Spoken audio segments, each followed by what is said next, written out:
নমস্কার, জি 24 ঘন্টা স্বাগত। এক ঘন্টা সারাদিন নিয়ে আমি আত্রি আপনাদের সঙ্গে রয়েছে। আর পাইল আমরা জানি কাল থেকে শুরু হয়ে যাচ্ছে উচ্চ মাধ্যমিক পরীক্ষা, অত্যন্ত গুরুত্বপূর্ণ একটা মোড় ছাত্র জীবনের, যেখানে কলেজ শুরু হয়। আর সেই উচ্চ মাধ্যমিক পরীক্ষার ব্যবস্থাপনা কি রয়েছে এটা একটু জানাবো। আর তার সঙ্গে আমরা জানি এসএফআই কালকে ছাত্র ধর্মঘট ডেকেছে। এই সবটা নিয়েই আপনাদের উচ্চ মাধ্যমিকের সম্পর্কে কি কি তথ্য খবর পাওয়া যাচ্ছে এটা আপনাদের জানাবো। পরীক্ষা শুরু হচ্ছে সকাল 10টা থেকে, চলবে 1টা 15 পর্যন্ত। এবার পরীক্ষার্থী প্রায় 5 লক্ষ, ছাত্রদের থেকে ছাত্রীর সংখ্যা প্রায় 48,000 বেশি। শ্রেয়সী গঙ্গোপাধ্যায় আমাদের প্রতিনিধি আমাদের সঙ্গে রয়েছেন। শ্রেয়সী, আর রাত গড়ালেই পরীক্ষা শুরু হয়ে যাবে পরীক্ষা কেন্দ্রের জন্য, সমস্ত ব্যবস্থাপনা কি কি রয়েছে, এখনো পর্যন্ত সংসদের তরফ থেকে কি কি বলা হচ্ছে?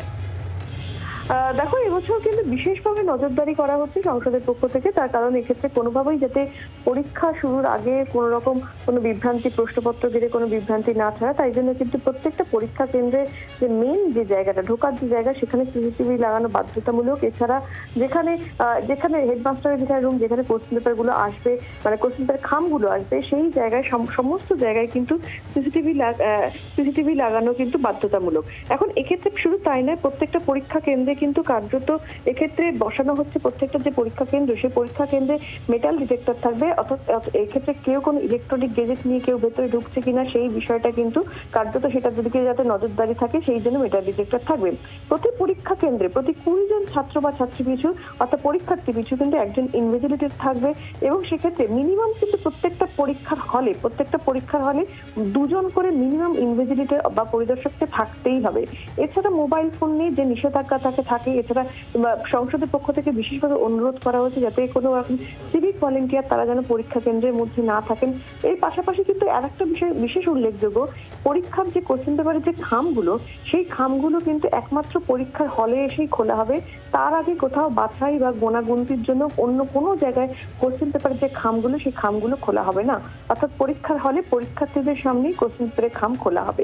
ফলে সামগ্রিকভাবে প্রশ্নপত্র যাতে নিরাপত্তা বজায় থাকে, অর্থাৎ প্রশ্নপত্র যাতে কোনোভাবেই বাইরে না বেরিয়ে আসে বা অন্য রকমের কোনো পরিস্থিতি তৈরি না হয়, সেই দিকে যেরকম বিশেষ নজর থাকবে, ঠিক তেমনই কিন্তু যাতে সুষ্ঠুভাবে পরীক্ষার্থীরা পরীক্ষা কেন্দ্রে আসতে পারে এবং পরীক্ষা দিতে পারে, এবং সেক্ষেত্রে পরীক্ষার দিনে যাতে তারা পরীক্ষা কেন্দ্রটা কোথায় জানতে পারে। সেই জন্য এবছরই কিন্তু প্রথম তাদের অ্যাডমিট কার্ডে কিন্তু সেক্ষেত্রে নির্দিষ্টভাবে তারা কোন পরীক্ষা কেন্দ্রে তাদের পরীক্ষার সিট পড়েছে সেটাও কিন্তু বিশেষভাবে উল্লেখ করা রয়েছে।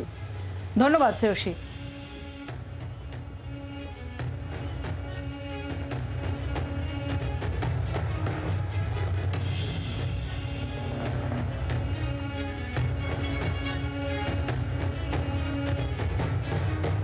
উচ্চ মাধ্যমিকের পরীক্ষার প্রস্তুতি সংসদের আপনারা দেখতে পাচ্ছিলেন, এবং নজরদারি তীব্রভাবে করা হচ্ছে। প্রযুক্তির ব্যবহার যেমন থাকছে, আর বেশ কয়েকটি ধাপে নজরদারি চলবে, এই বিষয়গুলো জানালেন আমাদের প্রতিনিধি। কিন্তু তার মধ্যে যেটা খুব গুরুত্বপূর্ণ সেটা হচ্ছে কালকেই ছাত্র ধর্মঘট ডেকেছে এসএফআই। একেবারেই আগামীকাল উচ্চ মাধ্যমিক শুরু হচ্ছে আগামীকাল থেকে, আর আগামীকালই যাদবপুর কাণ্ডের প্রতিবাদে বিশ্ববিদ্যালয়ে ছাত্র ধর্মঘটের ডাক এসএফআই এর। পরীক্ষার্থীদের বাধা দিলে আইনানুগ ব্যবস্থা নেওয়া হবে, হুঁশিয়ারি কলকাতা সিপি মনোজ বর্মার। ইতিমধ্যেই পরীক্ষার্থীদের জন্য হেল্পলাইন নম্বরও খুলে দেওয়া হয়েছে। এই নম্বরটি হলো 9432610039। এসএফআই এর তরফে ঠিক কি বলা হয়েছে শুনুন।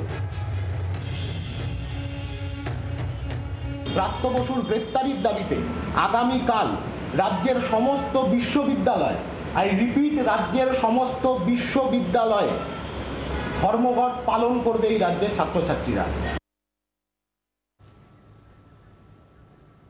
আর এখান থেকেই পরীক্ষার্থীদের মনে যাতে কোনো ভয় সংশয় না থাকে, অর্থাৎ সময় মতো তারা যাতে পরীক্ষার কেন্দ্রে পৌঁছতে পারে, পরীক্ষা দিতে পারে, বাড়িতে ফিরতে পারে, পুরো ব্যবস্থাপনা কলকাতা পুলিশের তরফে কি কি করা হচ্ছে সেটাও জানিয়ে দেওয়া হয়েছে, এবং একটা হেল্পলাইন নম্বর দেওয়া হয়েছে। সিপি কিন্তু হুঁশিয়ারি দিয়েছেন কোনো রকম পরীক্ষার্থীরা যদি সমস্যায় পড়েন তাহলে কিন্তু কড়া পদক্ষেপ নেওয়া হবে। সিপির কথা শুনুন।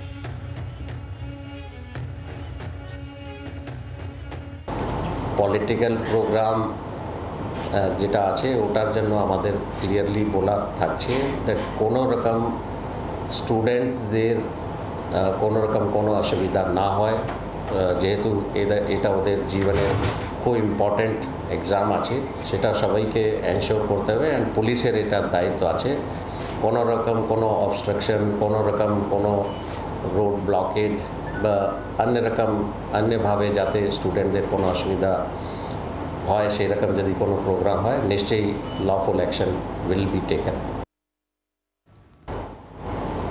স্টুডেন্টদের জন্য আমাদের একটা হেল্পলাইন নাম্বার থাকবে আগামীকাল।